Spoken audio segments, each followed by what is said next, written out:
Assalamualaikum warahmatullahi wabarakatuh. Bayangkanlah, kita berada di tengah gurun yang luas. Angin panas berhembus membawa debu, menyapu wajah kita dengan rasa kering. Di sana, di antara bukit-bukit pasir yang tak berujung, kehidupan yang keras dan penuh tantangan melahirkan karakter-karakter kuat. Sebuah dunia di mana hubungan manusia dengan alam sekitarnya begitu dekat, begitu intim. Dalam kesendirian padang pasir, manusia merasakan betapa kecil dirinya. Namun di sisi lain, mereka juga merasakan keagungan alam semesta yang tak terbatas. Dan disinilah, dalam kekosongan dan keheningan, agama menjadi sesuatu yang begitu mendalam, menjadi jalan untuk memahami takdir dan hidup. Di tanah yang keras ini, seiring dengan perubahan-perubahan sosial dan politik, agama pun berkembang. Bayangkan bagaimana pengaruh dari negeri-negeri sekitarnya, seperti kekristenan Romawi dan agama Majusi Persia, meresap ke dalam kehidupan masyarakat Yaman dan Semenanjung Arab. Sebuah pertanyaan pun muncul di benak kita. Apakah kedua agama ini mempengaruhi kepercayaan dan kehidupan mereka? Dan khususnya bagaimana dengan Kristen? Mungkin jawabannya ada dalam gerakan misionaris yang begitu aktif pada masa itu, sama seperti yang kita saksikan hari ini. Kehidupan di padang pasir, dengan segala keheningan dan keterasingannya, menciptakan ikatan spiritual yang kuat. Di sini, manusia terhubung dengan semesta dalam cara yang tak bisa dimengerti oleh mereka yang hidup di kota-kota besar. Bagi orang kota, kehidupan yang padat dengan hiruk-pikuk duniawi seringkali menutup mereka dari keagungan alam semesta dan makna kehidupan yang lebih dalam. Mereka terlindungi oleh dinding kota dan struktur sosial, seolah-olah terasing dari kekuatan-kekuatan besar yang mengatur alam semesta ini. Namun, bagi orang di padang pasir, mereka tidak terhalang oleh semua itu. Dalam kehidupan yang penuh tantangan ini, mereka merasa lebih dekat dengan Tuhan, dengan alam, dan dengan hakikat eksistensi mereka. Bagaimana mungkin agama Kristen dapat tersebar di tengah-tengah ini, di tengah kehidupan yang keras dan penuh dengan tradisi yang sudah berakar dalam? Tentu saja, agama Kristen memanfaatkan kondisi ini. Para misionaris bekerja dengan tekun, berusaha menyebarkan ajaran mereka ke setiap penjuru. Namun, meskipun ada upaya tersebut, sebagian besar tanah Arab tetap mempertahankan kepercayaan kuno mereka. Agama nenek moyang mereka tetap menjadi pegangan yang kuat. Hanya sebagian kecil suku yang akhirnya menerima ajaran Kristen, seperti halnya beberapa kelompok yang lebih terbuka terhadap pesan yang dibawa oleh para misionaris tersebut. Di sekeliling tanah ini, yang dibatasi oleh Laut Merah dan Laut Tengah, peradaban besar bernaung. Di sisi timur, ada kebesaran Persia dengan agama Majusinya, dan di barat ada Romawi dengan Kristen yang menyebar. Namun, di antara keduanya, ada sebuah kenyataan yang menarik. Meskipun mereka berdekatan, hubungan antara agama-agama ini tidak sepenuhnya penuh kasih sayang, namun juga tidak diliputi kebencian. Begitu juga dengan orang-orang Yahudi yang terus mengenang pemberontakan mereka terhadap ajaran Yesus, melawan agama mereka sendiri, dan tetap berusaha dengan cara tersembunyi untuk menghentikan arus besar yang dibawa oleh agama Kristen. Kehidupan mereka berlanjut, berjuang untuk tetap teguh dengan kepercayaan mereka, meskipun terkadang mereka merasa terpinggirkan. Mereka hidup di tengah-tengah perubahan besar, di mana dua agama besar berusaha untuk merangkul mereka. Namun, seperti sebuah sungai yang mengalir, setiap individu memiliki pilihannya sendiri. Dan dalam kesunyian padang pasir itu, mereka terus bertahan, menjaga agama dan tradisi mereka. Begitulah, dalam setiap lapisan kehidupan mereka, terjalin hubungan yang rumit antara agama, politik, dan sosial. Sebuah perjalanan panjang yang tak hanya melibatkan hati dan pikiran, tetapi juga tubuh dan jiwa, mencari arti dalam dunia yang penuh gejolak. Di satu sisi, kita bisa merasakan hawa panas dan debu padang pasir, tempat di mana kehidupan berjalan dengan ritme yang keras, penuh dengan tantangan. Sementara di sisi lain, ada kemegahan dan keindahan dunia yang dibawa oleh kekristenan dan kepercayaan besar lainnya, yang mencoba merasuk ke dalam hati dan jiwa manusia, menawarkan pengharapan dan keselamatan. Namun, meskipun angin perubahan berhembus, di tanah ini, para penduduknya tetap memegang teguh kepercayaan nenek moyang mereka. kepercayaan yang mereka warisi, kepercayaan yang sudah lama mengakar. Begitu banyaknya perpecahan di antara kelompok-kelompok Kristen pada masa itu, bahkan dengan berbagai aliran yang saling beradu argumen tentang segala hal, mulai dari gambaran Tuhan hingga kedudukan Yesus dan Maria. Bayangkan betapa lelahnya mereka, terjebak dalam perdebatan yang tak berkesudahan, melupakan inti dari ajaran mereka.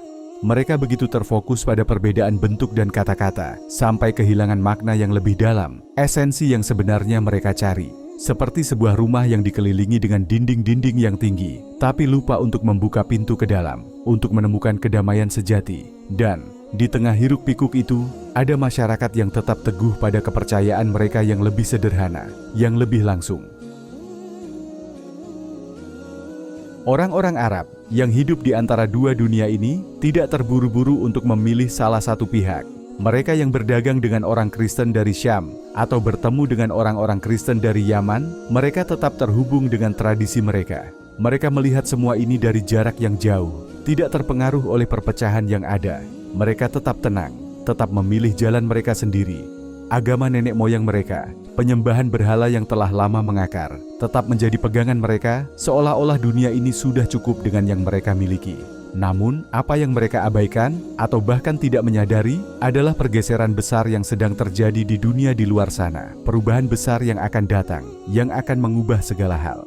Tentu saja, perpecahan di dalam agama Kristen bukan satu-satunya alasan mengapa orang-orang Arab tetap bertahan dengan kepercayaan mereka. Dalam dunia yang lebih luas, tradisi-tradisi keagamaan yang lebih tua, seperti agama Mesir dan Yunani, masih bertahan, meskipun dalam bentuk yang lebih halus, lebih tersembunyi. Dalam ajaran-ajaran ini, ada daya tarik yang tak bisa dihindari, sesuatu yang mengundang jiwa-jiwa yang lemah untuk merasakannya. Mereka melihat dalam bentuk-bentuk penyembahan ini sebuah cara untuk memahami dunia, cara untuk menghubungkan diri mereka dengan alam semesta yang tak terbatas ini. Seperti matahari yang selalu terbit di pagi hari, yang memberikan kehangatan dan cahaya, meskipun kita tahu bahwa ia hanya sebuah bola api di langit, mereka juga mencari dalam benda-benda ini makna yang lebih besar, yang mereka yakini dapat memberikan kedamaian dan perlindungan. Namun, apa yang mereka tidak tahu adalah bahwa kedamaian sejati tidak datang dari menyembah benda-benda mati, tidak datang dari berhala-berhala yang mereka ciptakan dengan tangan mereka sendiri. Seperti halnya kita melihat patung-patung yang dihormati dengan penuh kasih sayang di tempat-tempat ibadah besar. Namun kita tahu bahwa itu hanyalah sebuah simbol, sebuah perwujudan yang tidak dapat menyentuh hakikat sejati dari apa yang mereka sembah.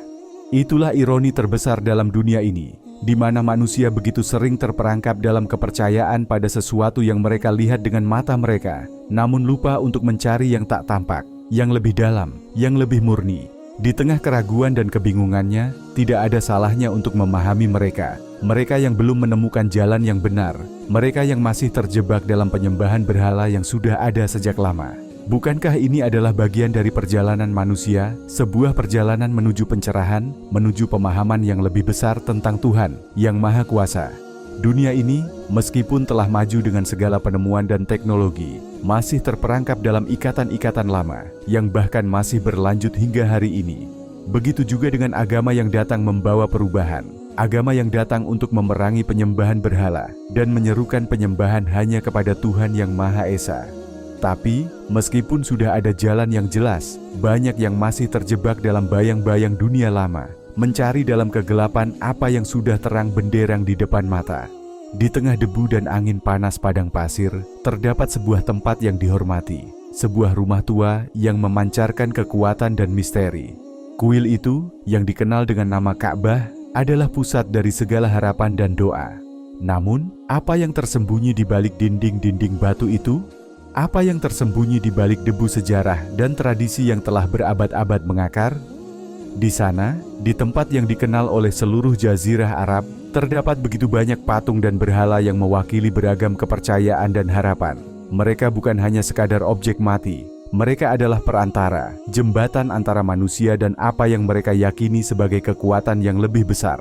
Di setiap sudut jazirah itu, di antara rumah-rumah sederhana dan pasar-pasar yang riuh, ada sosok-sosok yang begitu dihormati. Patung-patung yang didirikan dengan tangan manusia untuk memberikan kedamaian dan keberkahan. Hanya saja, mereka tidak tahu bahwa apa yang mereka sembah adalah bayangan dari kekuatan yang sebenarnya mereka cari. Seperti Hubble, patung besar dari batu akik yang terletak di Ka'bah, yang diceritakan begitu sempurna dan penuh detail. Namun, meskipun terlihat megah dan penuh kemegahan, Hubble hanyalah sebuah patung, sebuah objek mati yang seharusnya tidak bisa mempengaruhi takdir hidup mereka. Begitu juga dengan patung-patung lainnya, dari yang terbuat dari kayu, batu, hingga pasir yang disusun dengan teliti, mereka semua hanya berfungsi sebagai perantara, penuntun dalam dunia yang penuh ketidakpastian ini. Namun, lebih dari sekadar objek-objek ini, ada sebuah tradisi yang mengikat hati mereka. Setiap orang, dari yang kaya hingga yang miskin, memiliki patung atau berhala di rumah mereka. Mereka memohon kepada berhala-berhala itu, berdoa agar diberikan kemudahan dalam perjalanan, kelancaran dalam kehidupan, atau bahkan perlindungan dalam peperangan. Patung-patung itu bukan hanya simbol, mereka adalah bagian dari kehidupan sehari-hari, sahabat dalam kesendirian, pelindung dalam kegelisahan. Setiap kali seseorang pergi berperang atau memulai perjalanan jauh, patung itu mereka bawa seolah-olah ia adalah teman yang setia, yang akan menjaga mereka dari segala bahaya. Tapi, di balik semua ini, terdapat sebuah ironi besar. Mereka begitu dekat dengan kekuatan yang lebih besar, namun mereka memilih untuk tetap berpegang pada sesuatu yang lebih terbatas, yang lebih terlihat dengan mata kasar. Mereka lupa bahwa yang sebenarnya mereka sembah adalah Tuhan yang Maha Esa, yang berada di luar batasan bentuk dan rupa. Seperti orang yang mencari cahaya di dalam kegelapan, mereka tidak sadar bahwa cahaya itu telah ada, menunggu mereka untuk menemukannya. Di tengah semua ini, ada Mekah, sebuah tempat yang dianggap lebih dari sekadar kota atau tanah. Mekah adalah pusat, jantung dari dunia mereka. Di sana, Ka'bah menjadi simbol dari segala harapan dan doa. Di sana, orang-orang dari berbagai penjuru dunia datang untuk mencari kedamaian, untuk mencari petunjuk. Tetapi yang menarik adalah kenyataan bahwa, meskipun Yaman memiliki segala kemewahan dan keindahan alam, Mekahlah yang menjadi pusat perhatian. Orang-orang dari segala penjuru datang ke sana, bukan hanya untuk berdagang, tetapi untuk melakukan ibadah, untuk mendekatkan diri kepada kekuatan yang lebih besar, yang mereka yakini ada di balik setiap batu yang ada di Ka'bah. Mekah bukan hanya sekadar kota, ia adalah tempat yang menandai titik temu antara dunia fisik dan spiritual. Di sanalah para peziarah dari segala penjuru datang, mengarungi perjalanan panjang yang penuh tantangan. Mereka datang dengan hati yang penuh harapan, berharap agar doa mereka dikabulkan, agar perjalanan mereka diberkahi. Dan di tengah kota ini, di antara riuh pasar dan gemuruh langkah kaki, ada sebuah rumah tua yang telah berdiri ribuan tahun, menyimpan banyak kisah dan doa yang terus mengalir, seperti sungai yang tak pernah berhenti mengalirkan airnya. Bagi banyak orang, Mekah adalah lebih dari sekadar tempat. Ia adalah simbol dari sebuah perjalanan spiritual, perjalanan yang mengarah pada pencarian Tuhan. Dan di sanalah, di kota yang tampaknya sederhana ini, tempat yang dipenuhi dengan debu dan batu, dunia akan melihat perubahan besar yang akan mengubah segalanya.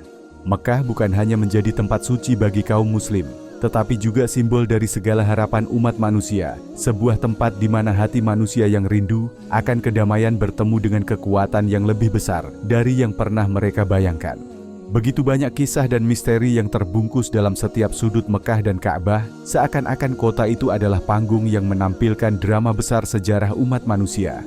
Di sana, kita melihat bagaimana sebuah tempat yang tampaknya sederhana, namun penuh dengan makna yang mendalam bagi setiap jiwa yang mengunjunginya. Mekah adalah saksi bisu dari perjalanan panjang sejarah manusia, sebuah tempat yang menjadi titik temu antara masa lalu yang penuh dengan penyembahan berhala dan masa depan yang membawa cahaya kedamaian.